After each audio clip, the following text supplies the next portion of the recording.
Boy, I hate to be the buzzkill. You guys got so much energy going on out there and good interaction. You got to love it. So, I'm Walt Hibner, and on behalf of CenterPoint Energy, we're very proud to support the Great Miami Riverway. We serve 330,000 customers, residential, business, large industrial, throughout the Miami River corridor, and we deliver safe and reliable natural gas. So we're very proud, and we want to thank Dan Foley for the opportunity to support this summit. And I get the pleasure to introduce the next speaker, which is Andrew Boucher. Bowser. I don't know, I'm putting a French twist to it, but let me tell you a little bit about Andrew, and you got the official bio in the program, and it's a very distinguished career. You know, Sydney was fortunate to get Andrew from Reynoldsburg, and great win for Sydney there. They've had a lot of those recently, and he's got a very distinguished military career and some interesting space stuff going on, but he also is a graduate of The Ohio State University, so I think he fits in well here. But my first encounter with Andrew, you know, when someone comes to town, and I'm the gas guy, and you know, I got to go meet with the new city manager. He's probably like, why am I going to talk to the gas guy about? But we had a very nice discussion, but it was very evident. My colleague and I left that meeting, and it was like, he is the perfect fit for Sydney. And he is well engaged in the community, and he has a lot of great ideas on where this community can go. So he's done that. So I'm going to let him tell you about that. So with that, Andrew.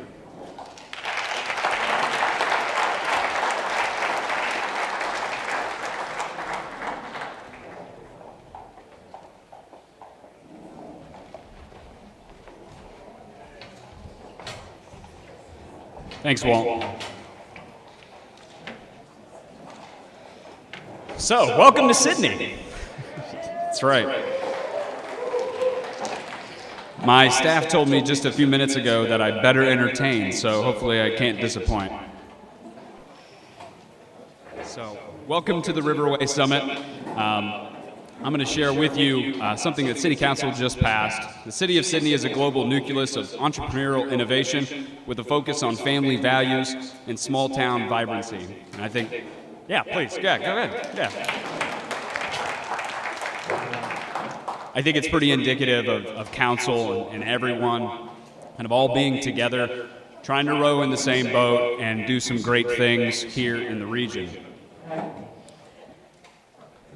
I can't continue on with the presentation without talking about sort of the ecosystem that we have here. And I was talking about the way that our community works and functions. It is incredible the amount of public-private partnerships that we do have here within the city, and you can see that evident today. Great Miami Riverway, thank you for having me up here today to be able to speak, as well as the Sydney Theater, Sydney Alive, SSEP, the Chamber, Visitors Bureau, and so many others that I'm not going to have time to mention, but we're all working cohesively together. And when you take that and you take it with investors, such as some of the ones that we're going to talk about later today, it really creates an entrepreneurial ecosystem that is vital to the success of these cities up and down the river corridor. So, as the introduction had said, I became the city manager in November of 21, Ohio State alum, born and raised actually in central Ohio in Pickaway County in Grove City, and U.S. combat veteran, and you can see a picture of a piece of my family, my beautiful wife. She's actually here tonight, so a round of applause for Taylor. She actually works for Pickwa.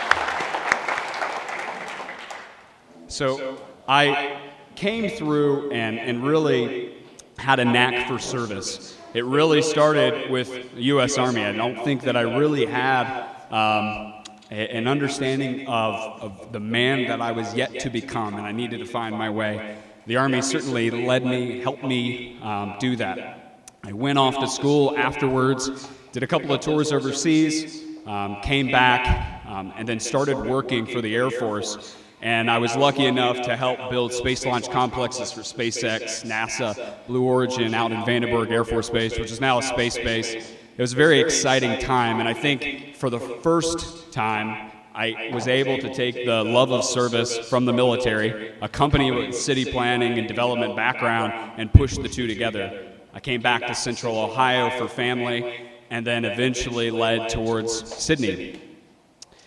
I wanted to talk about the why I'm here, what led us to Sydney, and honestly, I didn't have any ties. The headhunter in the group, the organization that was out looking for the next city manager, I think they were looking for somebody young, vibrant, energetic, ambitious.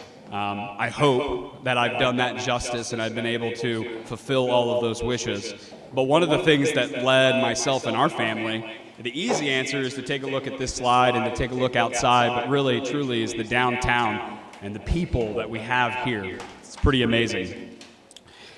But it's more than that. My family had many dreams. We had things that we wanted to check off. And, through that, we got married here. Taylor and I, this is a picture just this past fall, got married right on the court square, right in front of the courthouse. It was a beautiful reception. And so I wanted to share our personal story on how we came here, how we're starting a business, why we fell in love with Sydney and the river corridor, and how we even left Columbus, as popular and thriving as that is, because we bought in and we became all in on the concept of Sydney within this region. Another picture of us actually right out front, which was pretty exciting. Thank you.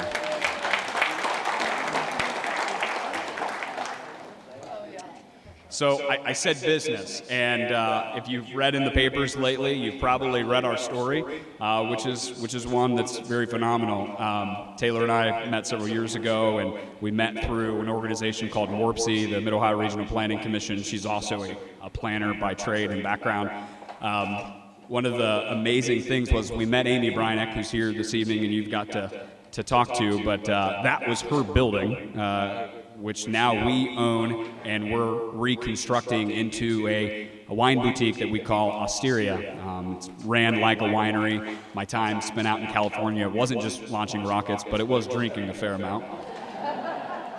And I very much fell in love. And then so when Taylor and I got together, the bug bit her, and we decided that we wanted to be entrepreneurs, and that was going to evolve from just a hobby to being something else. And so we're level 1 sommeliers, and we're working through the process to gain even more credentials. But this is just a simple rendering. It's right around the corner. You can see the coming soon sign. So when you go out on your tours, go check it out. And later this summer, come back, enjoy a glass of wine, and enjoy the ambiance that we are going to have here.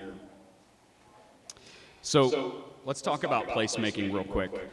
To me, it's a sustained image, a memory of a place told and remembered through stories.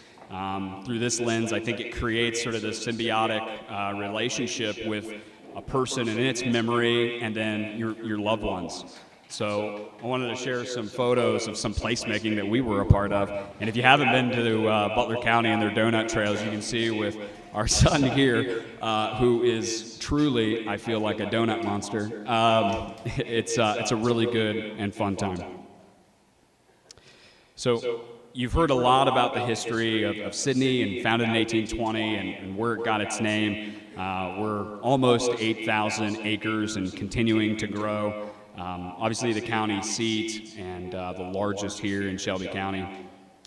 You've heard the quotes of most manufacturing. We were just selected as the top 3 micropolitan city in the nation, which is a pretty substantial accomplishment. Thank you. In fact, actually, Site Selection Magazine is doing a full article on Ohio because of the amount of cities that were actually on the list. Number 1 was Findlay, so congratulations to them, but so many others in Ohio, so we really, really are very proud of that distinction, and we were just awarded something from Director Mihalik just a little bit ago from that, so we're really appreciative. I'm going to steal a line from a friend and colleague, Commissioner Amon, who says, and excuse my language, but we build shit here. And it's a really great coined phrase, and I think we're really happy about sort of these blue-collar roots that we have and the ability to be able to supply chain and build things and create things with our hands that really runs the engine of America. And I think it's something for all of us to be proud of, because I know we all are part of that supply chain.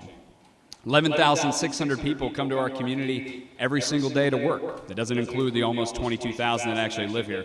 There's only a few hundred, just a handful, that actually leave Sydney during the day to go work elsewhere. And a lot of that is our surrounding neighbors here in Shelby County, whether it's Honda or Airstream. And oh, by the way, I know last year we had at the Great Miami Riverway Summit at Caroline Park, we had an Airstream. I know it was rainy, so hopefully some of you got to tour it. But right out front, if you haven't noticed, this one serves beer and alcohol, so pretty amazing. 46% manufacturing jobs here in the city, but this comes with its challenges. You have that many individuals that are commuting, and per capita, we actually compete with the best of them. We have just as many commuters coming into our city per capita as Columbus and the other major metros, and so when you start talking about that, how can we capture them? And a lot of them are probably coming from your communities or really generally the region. As far north as Lima and far south is south of Dayton. So we'd like to be able to capture more.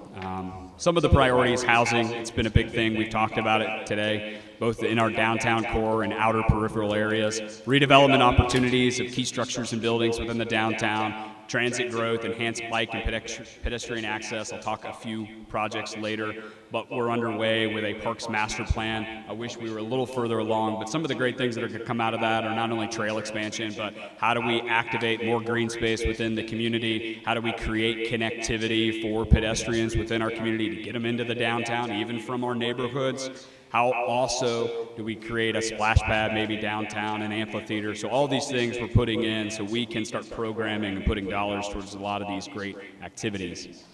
We're also targeting code enforcement, and I know that's not popular with a lot of the people that are out there, especially the ones that are bad actors, but we've launched a vacant property registration program.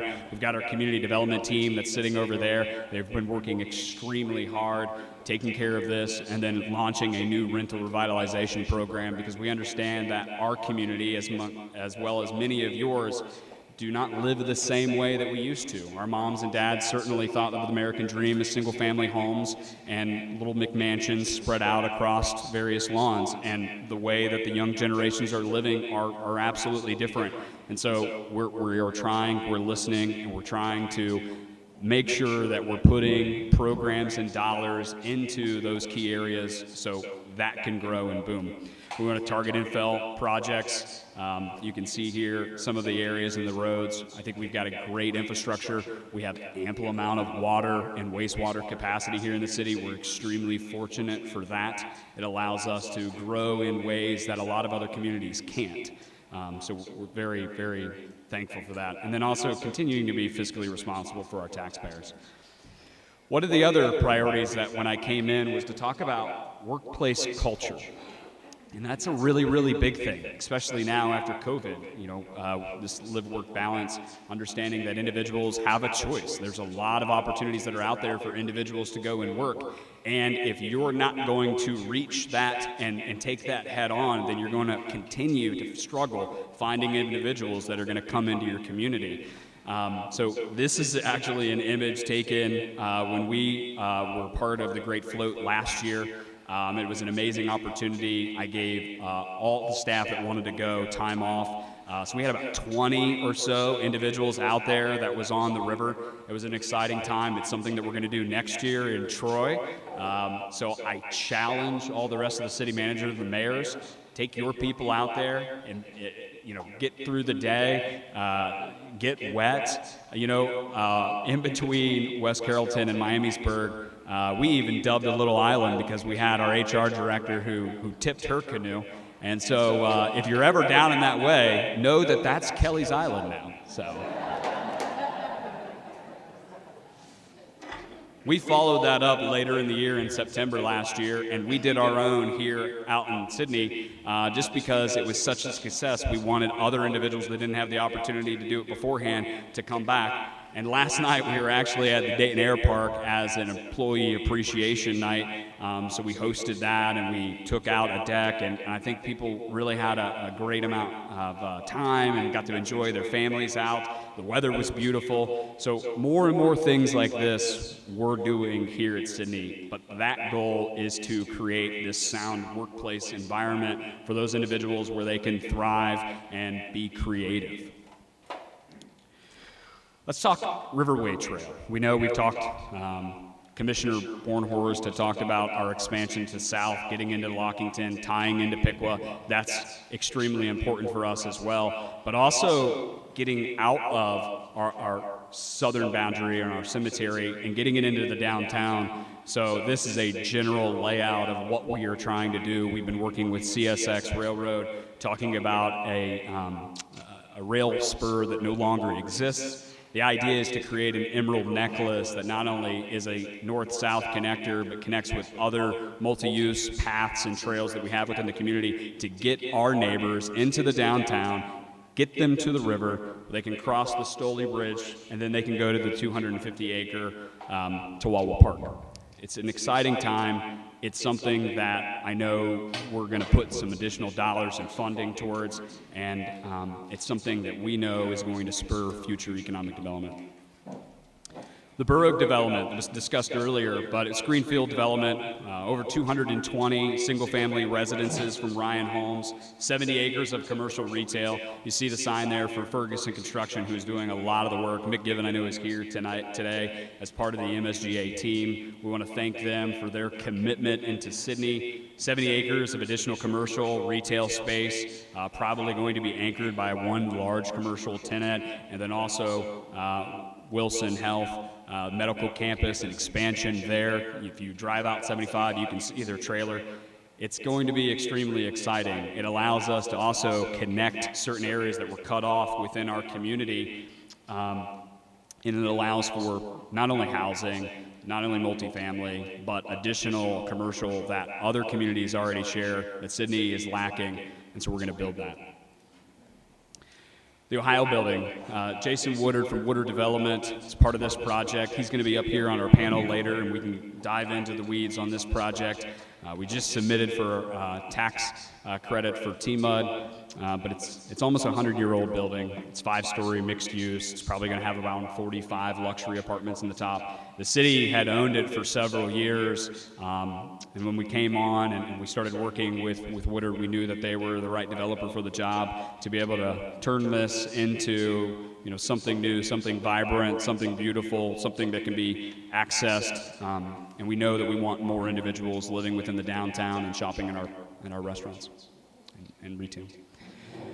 This brings up other areas in the downtown as far as our activation program, beautification program, archways around $1.6 million, $1.2 million, $1.6 million allocated that had been raised as part of that public-private partnership, both county dollars, city dollars, and local investors and just nonprofits pushing dollars to make this happen. You can actually go out there and see some of them here. This is a rendering of what they were going to look like, lighting the alleyways to get to parking. We don't have a parking issue here in Sydney unless you have maybe 300 or 400 people in a room. But we do have a site visibility problem. And people are willing to walk when they can see the front door of something or when they feel safe. And one of the aspects of doing this was not only creating green space activities like you see here at Piper Park, but being able to well-lit walkways to get them to parking lots so you can access the ample parking that we do have here in the city. It's not going to play. Go out there and go see it on your tours and your walks later. 2 of the 3 steel arches are already in. There's some top that they're lettering. It's going to be painted silver so you can see it well lit at night. So we're really excited about those activations. Piper building, redevelopment of this historic building. Mixed use, they're going to have a pins type of mechanical type of business that's in there. The Painted Pepper that's in Springfield's opening a second location in that. We talked about Winans earlier. They're probably going to have a location that's going to be inside of that. It's certainly going to be family friendly. And then in the basement, the rumor is, and it's a true rumor, but it's there's going to be a speakeasy, so that's pretty exciting. This is one of the activation areas done by Freitag and Associates, a local architecture firm, of some of the activation that they're going to do outside of the Piper Park with some roll-up doors inside of that area. And then also some enhancements. If you drive up and down 75, some communities have certainly put more dollars than we have, and it's something that we want to rectify. So we want to do facelifts to our in our interchange and our overpass, especially along Route 47, especially landscaping. And so this is a general rendering. We're going to take silhouettes of the downtown and make sure that people know that it's just a mile and a half down the road off of the interstate, and you can go and have a bite to eat and enjoy some shopping in our Dora. Some of the other business development, we have Emerson Climate Technologies. That's the largest here in Sydney as far as employees are concerned. 4-year, $100 million renovation and expansion in its location. Cargill, creation and expansion, almost $300 million. That could exceed as they continue to grow and thrive. So we're really, really excited. In fact, fun fact for Cargill, if you don't know what that is, but eventually Sydney's location will be the North America's largest soybean processing plant, which is really a huge feat. But if you go to Target, if you go to Walmart, if you go to GFS, and you buy any sort of cooking oil, you are buying it and you are directly putting dollars back into Sydney through Cargill. Director Mihalik actually discussed earlier about the Wagner Ware and its demolition. We've got bids back actually yesterday. That's really exciting. $4.6 million from the public had came together, both county, city, and state funds, to see this come down and level really an eyesore that the community has looked at for a long time. And then SimCorp. SimCorp was the largest foreign initial investment in the state's history. It's right here in Sydney. They're moving dirt that's out there. I'm going to bring to the stage here in a second one of their key individuals, a part of that. But 1,200 jobs for their phase one, almost $1 billion in initial investment and a $74 million payroll. So with that, I would love for James Shee, Global Vice President of, Group Vice President of Global Projects, to come to the stage to give a quick overview and update on SimCorp and its progress.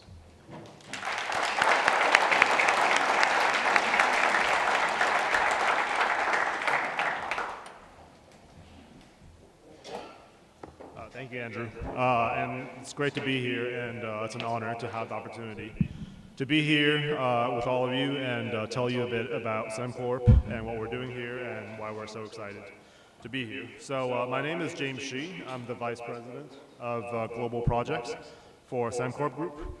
SimCorp is a company that makes materials. We make packaging film, we make beverage cartons, but our biggest product, and one we'll be making here, is something called separator film, which is a component inside lithium-ion batteries. So we're the global market leader in this product. Last year, we made more than 1/3 of the world's supply of lithium-ion battery separator film. More than 1/3 of the world's film came from us. And we're very excited to be here.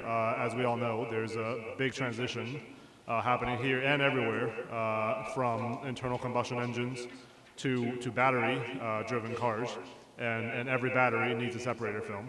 So we're aiming to build the first large-scale lithium-ion battery separator film production facility in the United States. And as market leader, we think we know how to do that, and we know how to do that well. So SimCorp is a big company today. It's about $15 billion. It's publicly traded. But it's actually also a family business, and it's actually my family's business. So my father-in-law is the one who started the company about 25 years ago. And he has sort of an American dream type of story. He immigrated to the United States when he was in his late 20s, early 30s. He got his degree. He started his career at a small factory in Texas on the shop floor. He raised his family, and my wife grew up there in Texas. And then he decided that he wanted to start a business, and he went back to China to visit his family, and he said the economy here is going to grow. So he moved back to China with his brother, and they started a little factory making packaging film for cigarette cartons, and that's how they got started about 25 years ago. And about 10 years ago, that's when they decided to invest in separator film. And they got amazingly lucky with the timing, coinciding with Tesla and the EVs and all of that. But they also worked very hard, and they brought the skills and experience that they learned here in the U.S. and in Texas with them. So they've been able to build a great business, and we've really been a beneficiary and a driver of this clean energy transition. So here in Sydney, like I said earlier, we are very excited about our $900 million investment. I think it is the biggest project in the history of the company, biggest single project. And we're planning to make a lot of separator film here, which will go into a lot of electric vehicles. We're a key partner to a lot of the companies, a lot of the global companies that are here in the U.S. and in Ohio, making batteries and electric cars, including LG, which, as most of you probably know, they're making a lot of batteries over in Lordstown already, and they're going to be making some more just an hour and a half from here in Fayette County. So we're excited to be partnered with companies like that, and to be anchored here in Sydney. And we started engaging with Andrew and the local team here about a year and a half ago, and we really wanted to be here as opposed to anywhere else in the United States. And we looked in a lot of places, but Sydney really blew us away for a couple reasons, and I'll just mention a few. I think one of them is the career tech or the vocational training. So our first visit here, Jim and DDC and Jobs Ohio took us to Upper Valley Career Center. And that really took my breath away because I had never seen anything like that. I grew up going to public school, and you just sit in your chair and listen to the teacher talk. But it was so cool to see kids working with their hands and learning real skills and seeing real excitement doing that. And I think what that told me is just how much pride people take here in doing things with their hands and making things, like Andrew said. And it really shows that manufacturing is such a part of the DNA here, and especially advanced manufacturing, which is where we are and where we want to be in terms of creating jobs that will be here for industries of the future. Really shows how much the community views that as the backbone of the economy, of the community, and of prosperity. So that's one reason why we're so excited to be here and to work with the people here. And the other reason, of course, is I've come here about, I think maybe almost a dozen times, and every time it just blows me away how kind and welcoming everybody's been. From DDC, Jobs Ohio, Andrew, Mayor Milligan, and really just everybody we've met. So we're very excited to make Sydney our home. It will be our North America headquarters. And we're excited to contribute in the ways that we can to the economy and community here. And just briefly about separator film, because it might be hard to imagine what that is. Basically, separator film is it's basically a plastic sheet that goes into every lithium-ion battery, and it's one of the 4 main components of every lithium-ion battery. And without getting too technical, which, I'm a lawyer, so I can't really talk too much about that anyway, without getting it over my head. But it's a plastic sheet that separates the positive and negative poles of the battery, and there's 2 purposes. One is basically to keep those poles apart so that the battery doesn't catch on fire. And the other purpose is that there are very, very small nanopores on the film that allows the lithium ions to go back and forth, which is how the battery charges and discharges. So essentially, it's plastic. So you might not have heard about it because I think in the news you hear about lithium, nickel, cobalt, those critical minerals.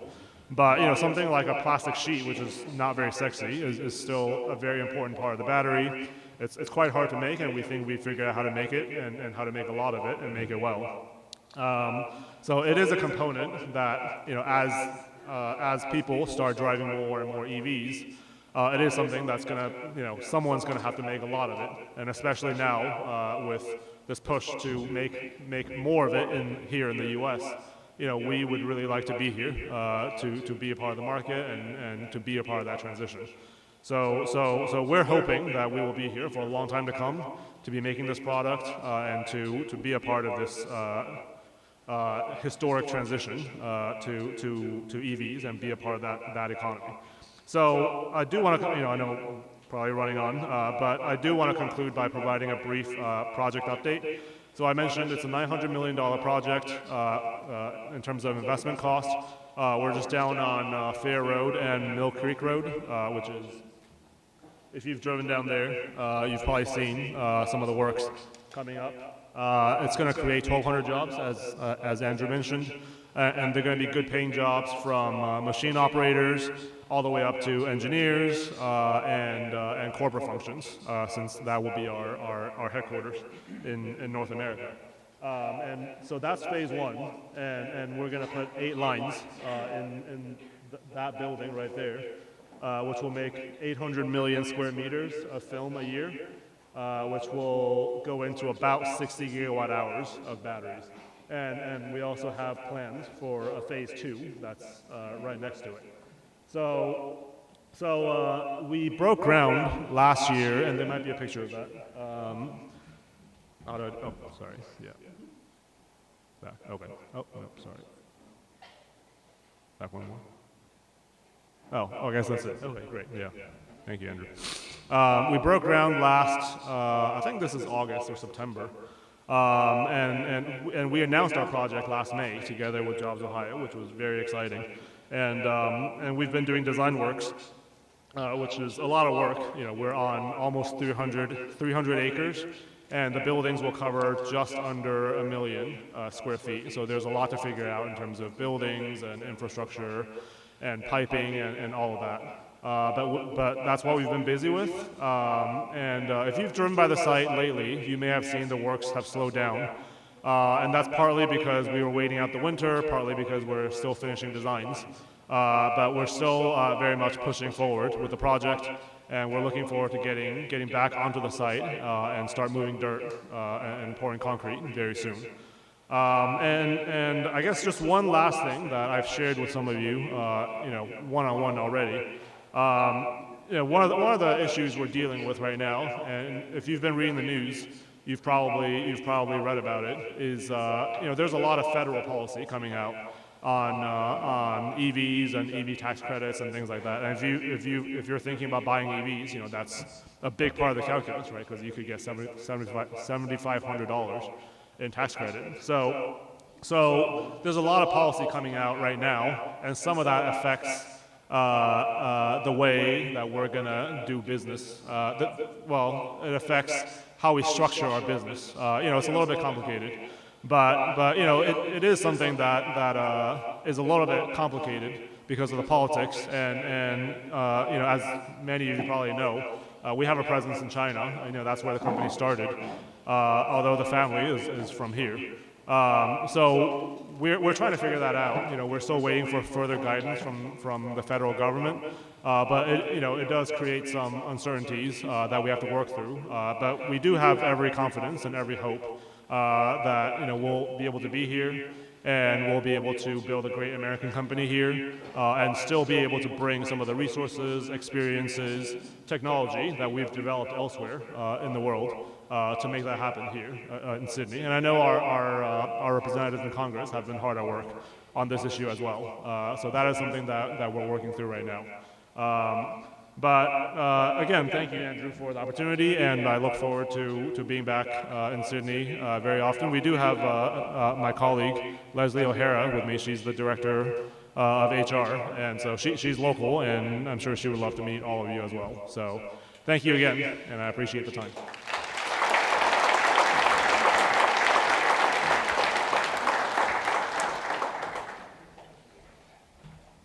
Thank you, James.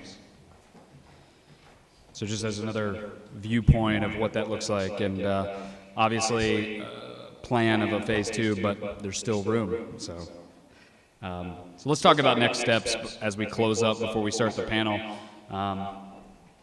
Very seriously, Sydney is poised to continue being an economic powerhouse of manufacturing jobs.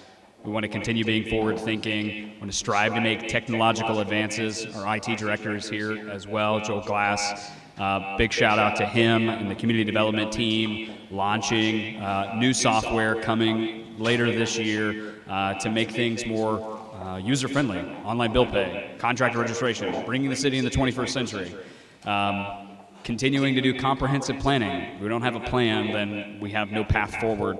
And so a lot of dollars, a lot of research, a lot of interest put into this, working with other stakeholders and community leaders to guide the vision of where Sydney needs to go. And then ultimately, at the end of the day, future building. We have to be a city that's ready to take on the challenges of tomorrow. How are we going to deal with the lack of employment to fill up all of these manufacturing jobs? How are we going to continue to grow? And I think Director Mihalik touched on a lot of great points. But I don't want us to forget of why we're doing what we're doing, and it's for the future. And it means something. And very, very happy to be here in this community. And we talked about it before, but it's an all-in mentality. So when I came here, we pushed all the chips in, and we're all in. And I know our staff is all in, and I hope you guys are too. Thank you.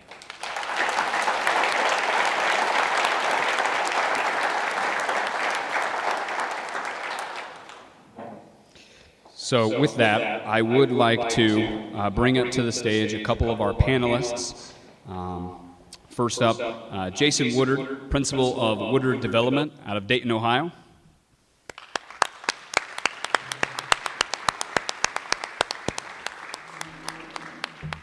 Pat Ford, Director of External Affairs and Business Development for Buffalo-based Frontier Group companies.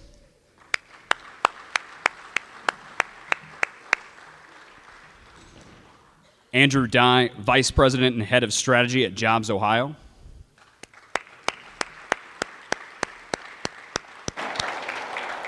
And of course, James Shee, Vice President, SimCorp.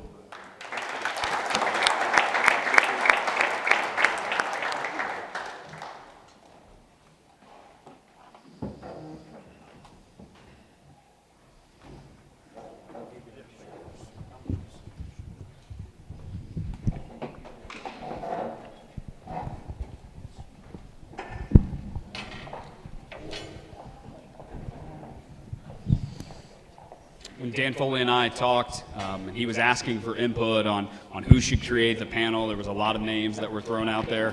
And really, we wanted to get a mix of individuals that are invested in a lot of the communities up and down the river corridor, and individuals that have ties to the technology, the education, and the individuals that are bringing forth a lot of this great forward-thinking momentum here within the area. And I think we nailed it. So we're really happy about the panel, and I promised them that we would do softball questions. So let's lead it off. Pat, the Riverway is full of older buildings that in some cases have outlined a past use, have a potential and higher, better use. Talk about the work Frontier Industrial does and what attracted you to the Miamisburg site. Thank you very much. The Frontier Group of companies are industrial contractors and legacy developers exclusively in the brownfield space. So we are in that fortunate position of being able to acquire decommissioned coal-fired power plants, steel mills, textile factories, and pulp factories exclusively. And we're also a environmental liability transfer company, so we acquire assets as is, where is, without any environmental due diligence prior to closing. Or any market analysis. And so, your first reaction is, well then, what do you do before you acquire an asset? There's actually two things that we do before we acquire an asset. So when we have these opportunities presented to us, we look for two things, and that is the market trajectory of the community where the asset is located, and we look at the community itself. how engaging is the community, and those are the only two items that we actually look at. And a good community from a bad community. I will argue that anybody in this room does in 5 minutes. You can drive through a community, you can see how engaging the community is in just 5 minutes. And those are the only two things that we look at. And the Great Miami Riverway is new to us. This region is new to us.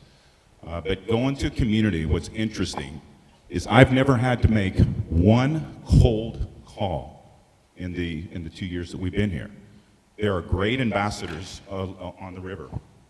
The Great Miami Riverway, Dan Foley reached out to us, and he's been a great ambassador for us. Sarah, and also the mayor.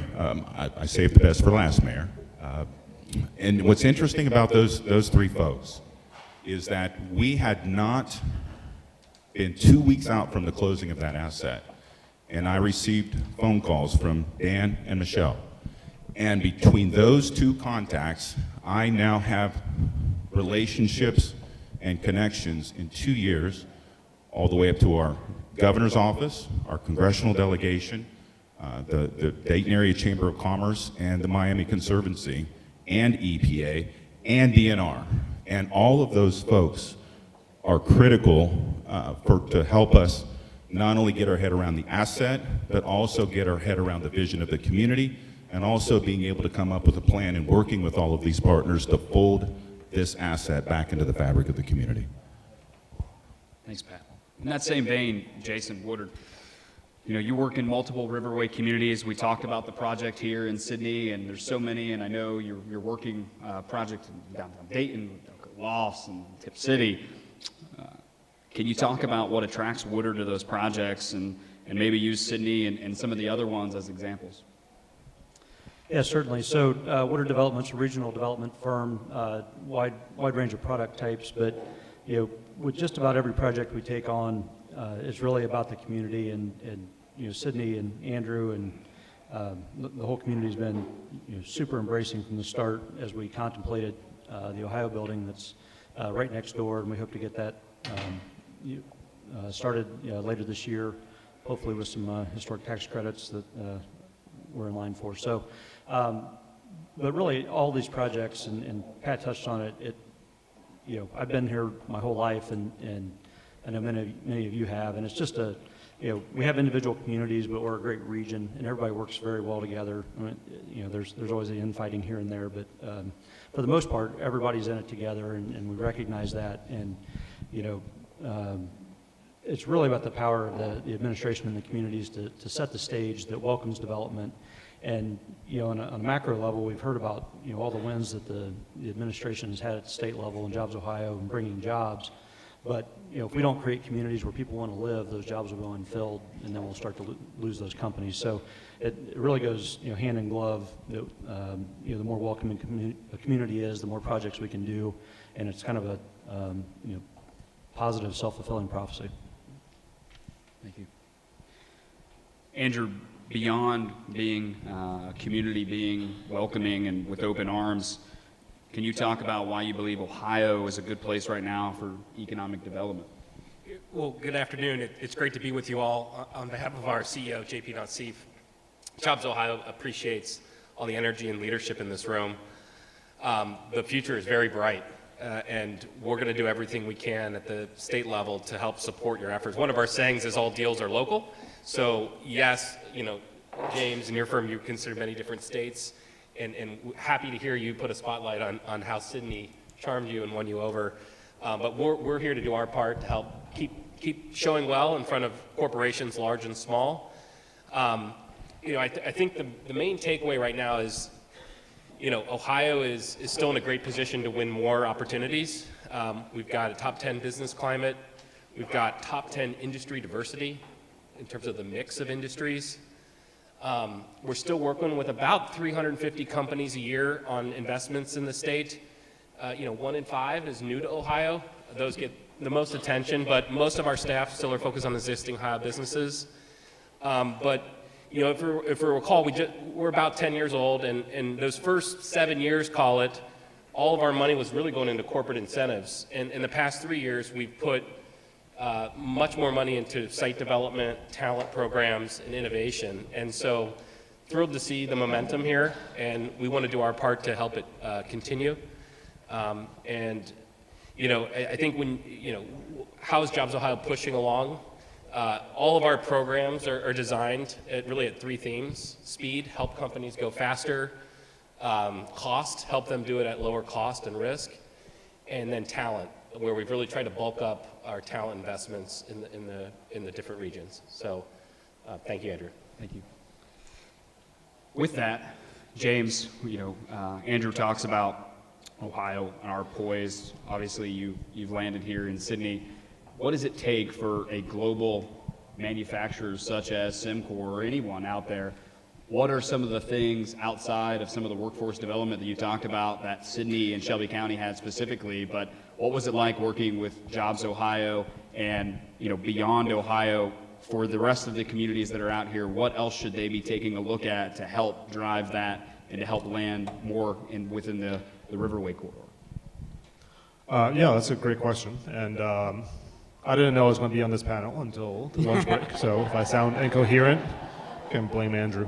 But you know, I mentioned some of the points like the amazing technical education that we have here in Ohio, and I think the experience working with Jobs Ohio and DDC and the Sydney Shelby County partnership and the municipality, it's really across the board been amazing, and honestly, I can't say that about all the other places we visited, which I think is really saying something about the quality of the people here and the strength of the community.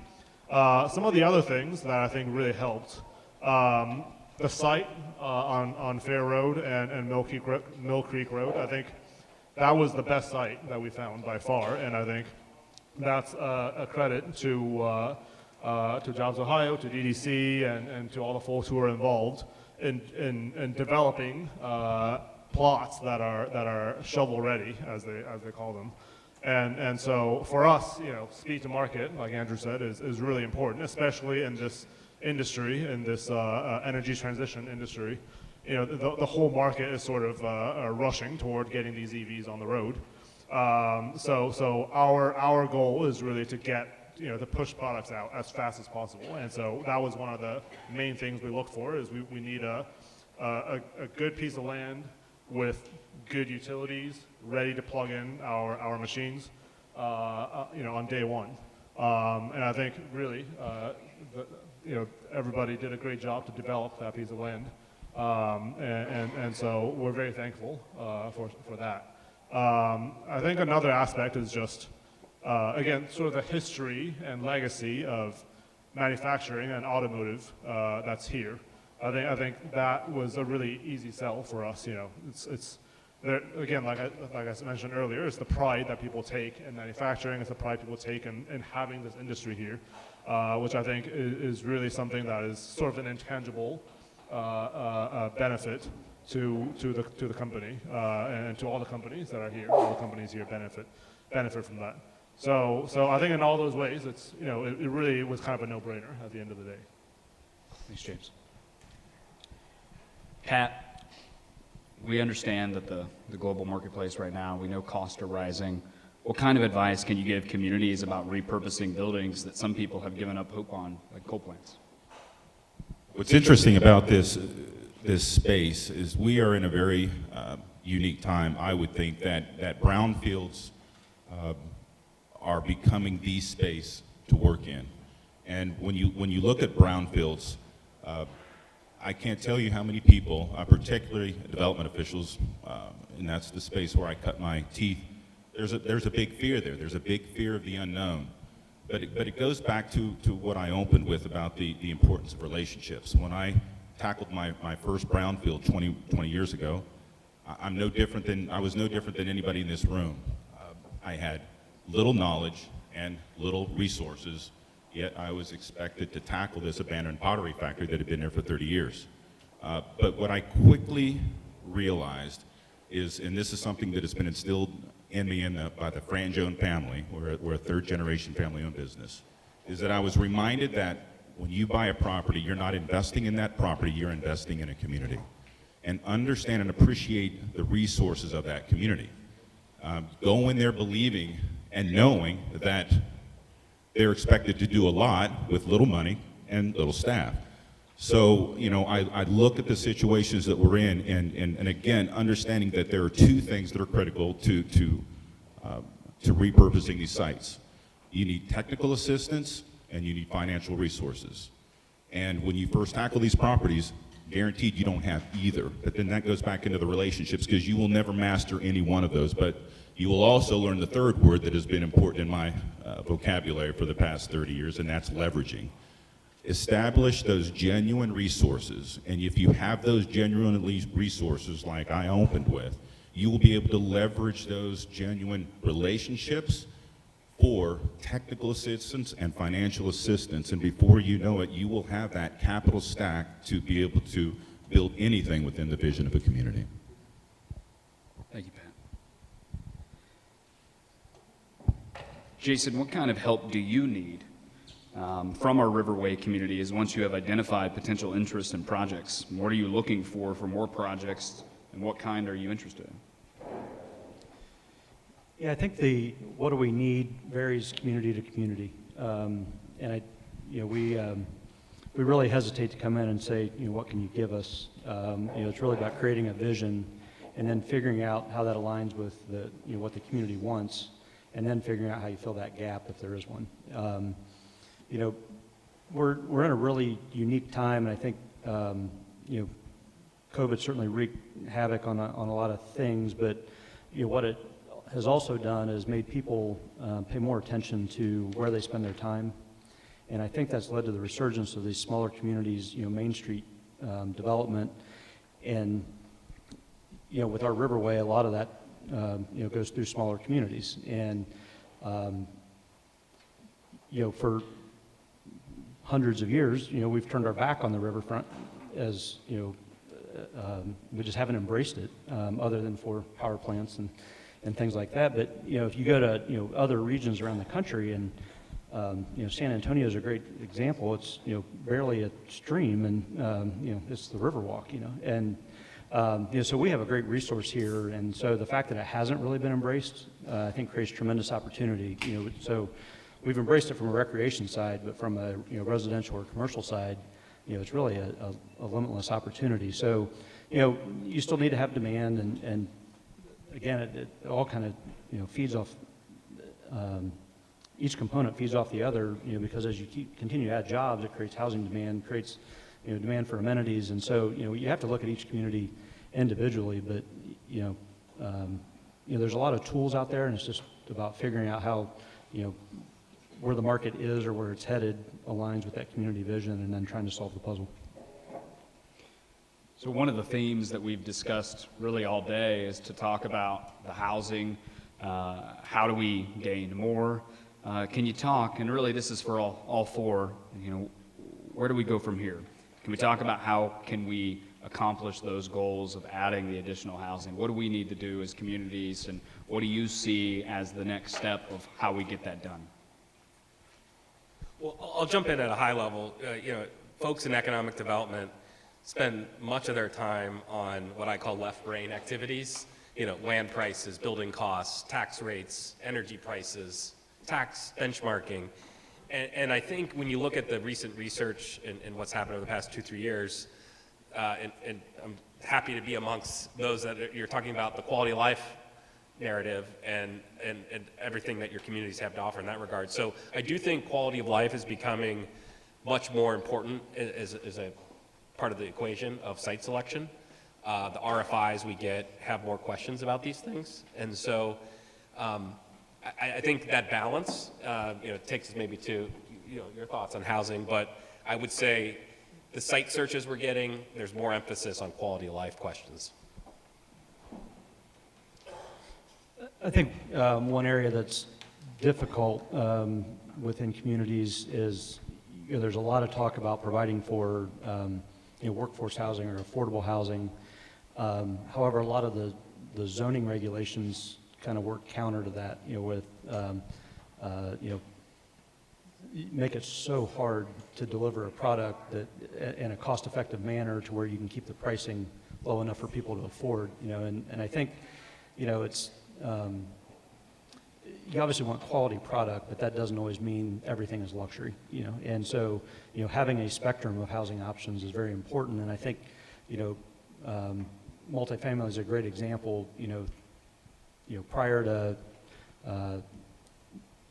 10 years ago, multifamily was because you couldn't afford a house, and, that's shifted, now there's a lot of people that make tremendous incomes that choose to live in apartments for flexibility, or they may, live in multiple locations. And, so I think as the demand changes, the communities have to adapt and think about, if you say you want housing to be affordable for the workforce, then you have to allow a product that can be delivered that makes economic sense. And I understand why communities, because without regulation, you can get some really, really poor product, but it's just that balance, and I think it's kind of again, it's about establishing relationships and understanding who you're dealing with and trying to come up with that vision that fits the need.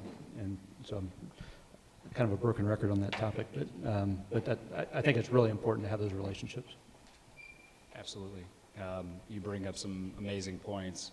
I think City Council and Community Development Director Barbara Dorworth here saw that several years ago, and we redid our zoning code. And I highly encourage other communities to take a look at that as well, because I feel like sins of the past have continued to build red tape and a bureaucratic mess that I think sometimes we as government officials like to bury our heads in.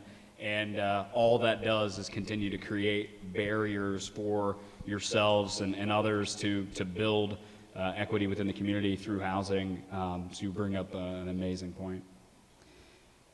Pat, what's your biggest opportunity for Frontier and your biggest challenge?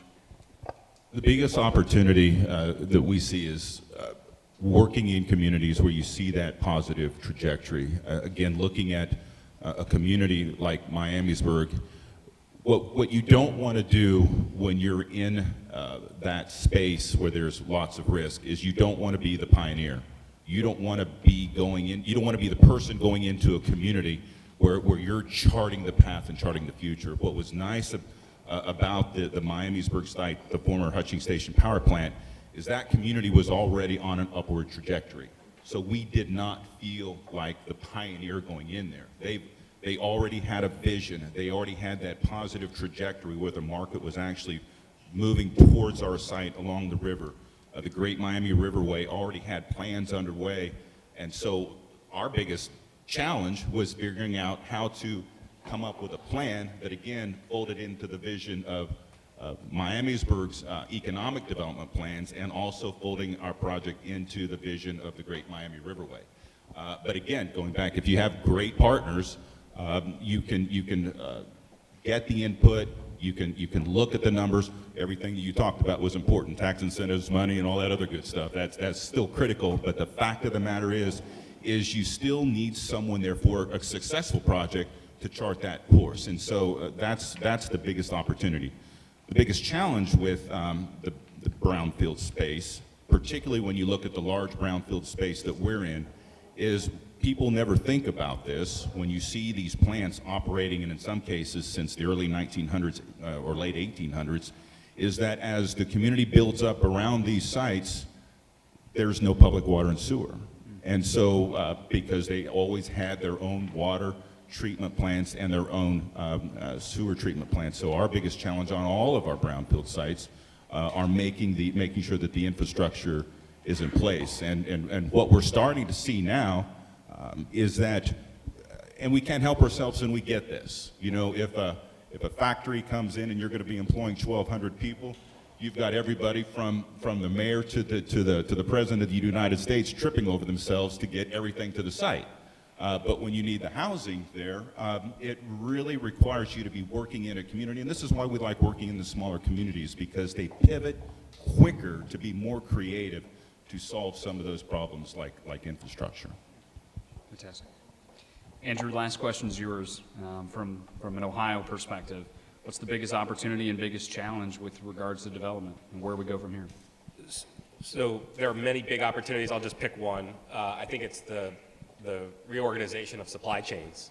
Last year, there were like $5 billion plus deals in Ohio, Semcorp being one of them, others being Intel, LG, Ford, MedPace, et cetera. And so Ohio, kudos to the General Assembly. 2 years ago, they passed a bill that allowed us to be more competitive on those mega projects. There's still 10 plus more out there that we're competing on. So that's a big opportunity. We've added more folks to focus on those. So because most of our deals are with middle market companies. Our average project size is a company adding 50, 60 people over a 3-year period and make an investment of 5 to 10 million. So we almost had to create a separate business unit for these big deals. Biggest challenge is, every time there's a win, whether it's with an existing business or a new business, that's stoking demand for labor. So how are we going to stoke supply of labor?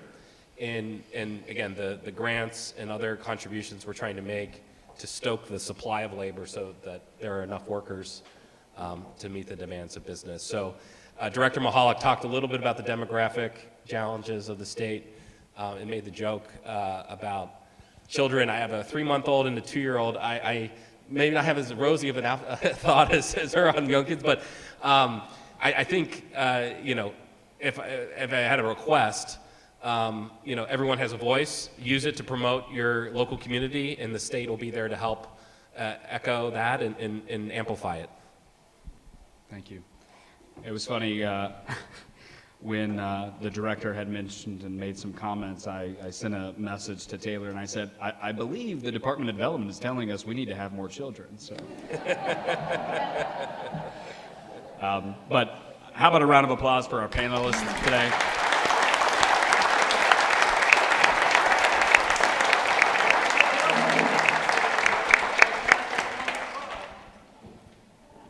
I think we're at maybe some questions.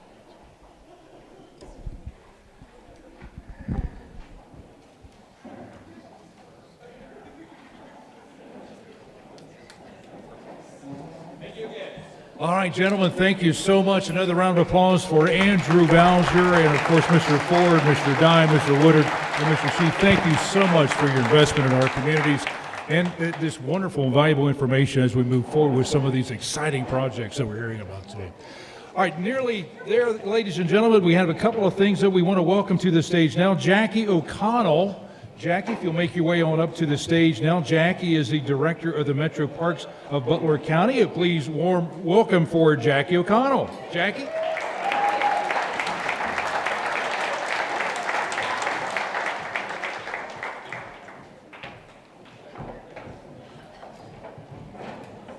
Good afternoon.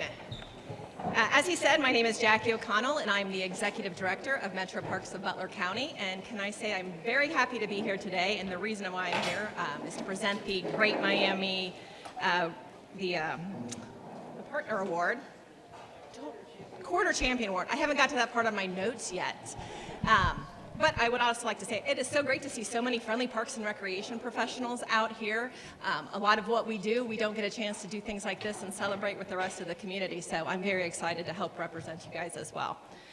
So today I get to present the award, and Metro Parks is a proud partner of the Great Miami Riverway.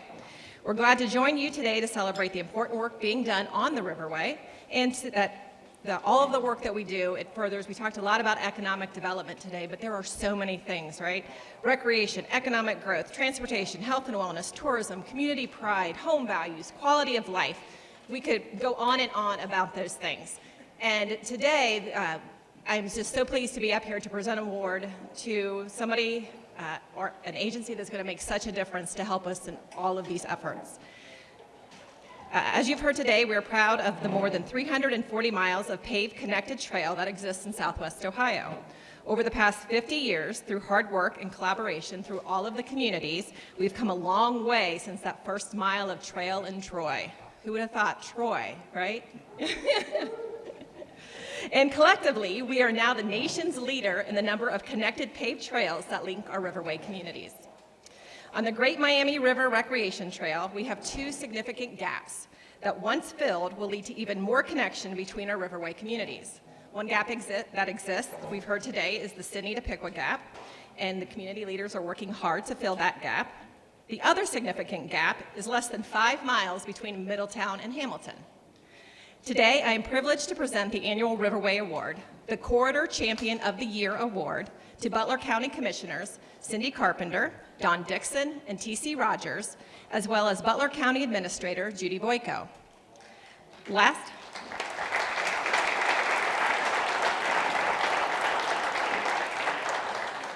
fall, the Butler County Commissioners committed to closing the Butler County gap and awarded Metro Parks of Butler County $2.5 million of American Rescue Plan Act money. This will help connect the cities of Middletown and Hamilton on the GMRT and close the last remaining unfunded gap in Butler County. This financial support and commitment to the trail is important for several reasons. First, the economic value of connecting the two communities in their downtown cores will lead to additional development. This will include more housing, restaurants, retail, increased tourism, also, like I said, increased home values, workforce retention, again, so many things. Butler County Commissioners, by providing this support, are also connecting more than 100,000 residents of those two communities. Additionally, once the Sydney to Piqua gap is completed, you'll be able to hop on your bike here in Sydney in the morning, if you have a good seat, stop in Hamilton for dinner, and complete close to 100 miles of trail along Ohio's first National Water Trail. The more miles of connected paved trail we add, the stronger it makes our entire system. Every mile of newly connected trail makes the investment all of you have previously made that much more valuable. And it gets more of you to see the awesome things we have to offer in Butler County. You saw the donut trail earlier, right? It's a thing. So we are so grateful for the Butler County Commissioners for their partnership and support, and please join me in recognizing Butler County Commission President T.C. Rogers and the Butler County Commissioners as the 2023 Great Miami River Corridor Champions.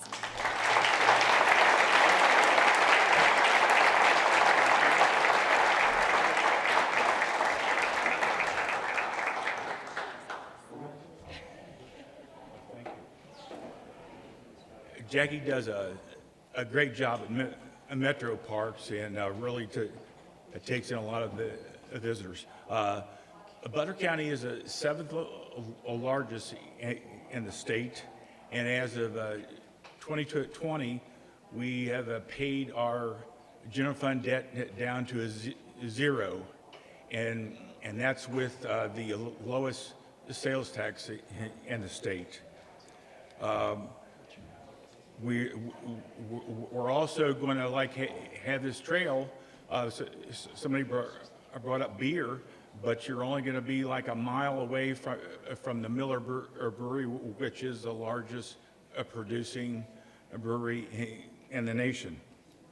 And I think that this trail with the trees is much more scenic than that one over on the eastern side.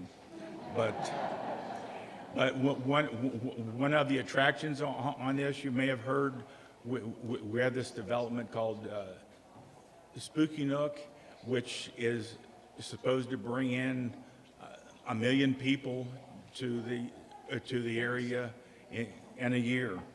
So it's going to be active. So whether you walk, run, or a bike, come on down to a Butler County, and I'm sure you're going to have a good time. So thank you.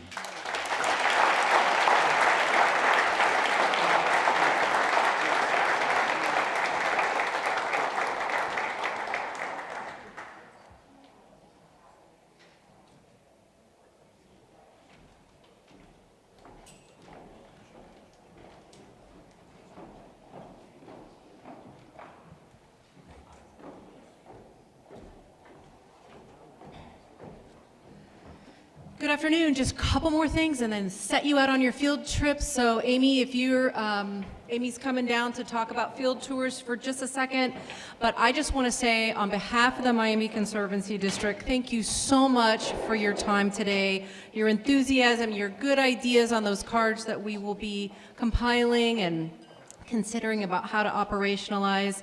A couple things that I don't want to forget. First of all, This is the year of the Slim Jims. Snap into it. ConAgra made these Slim Jims in the city of Troy, and they donated Slim Jims to everybody, so they're in your bag. If you haven't had a chance to dive into your bag, everyone got a copy of the beautiful hand written and illustrated book that the students made. Everyone gets their own copy of that, and then you're going to be able to see the storybook trail on one of your tours, hot off the presses. Miami Conservancy District's annual newsletter. You are the first to be able to read that. And so don't forget to look through your bags, because a lot of our partners donated the things that are in there for you. Thank you so much to the Historic Sydney Theater for this beautiful venue and being gracious hosts. Thank you to the City of Sydney, to the Park District, to Sydney Alive, and to the Sydney Visitors Bureau for helping to put this event on. It took a year for planning really to make it happen. Thanks to everybody on the planning committee, Shelley DeFranco from Five Rivers Metro Park. Thanks to Dan for all his hard work. And Dan, sorry about everything I said while we were planning this event. It's a hard job putting it together. Sometimes I get angry. But I said, sorry. And I would just say that thanks so much, especially to Amy, who really is the one that made all the wheels turn to put this event together, to get 200 people in the same room and fed at the same time.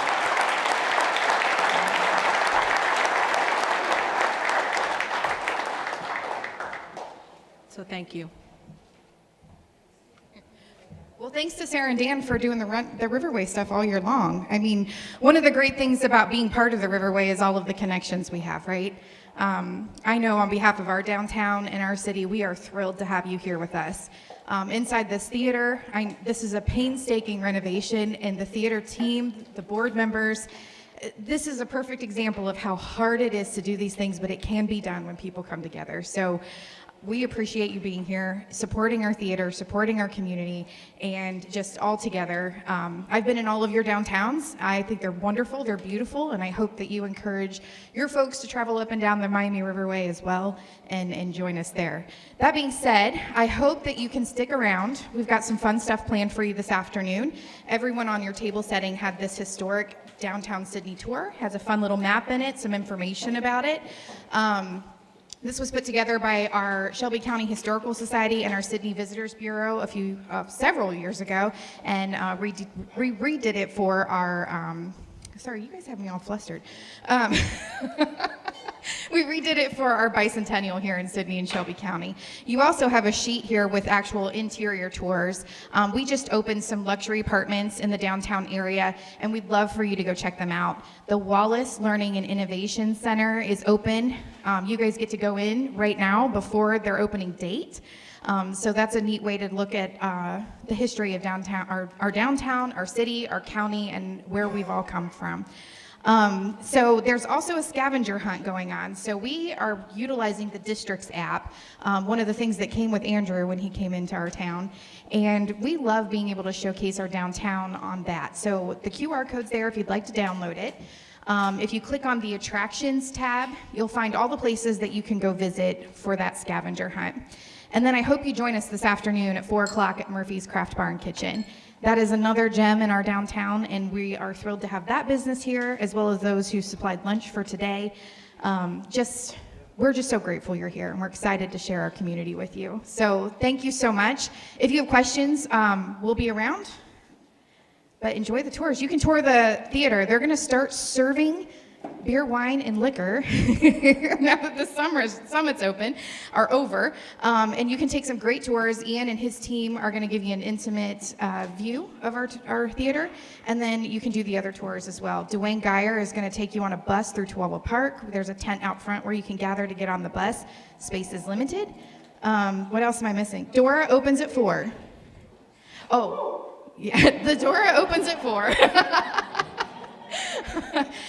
If you look for the white tents, they'll have the Riverway Summit logo on them. Those are the 3 places where you'll go inside and do an interior tour, including the theater. So gather out front if you'd like to go with Dwayne.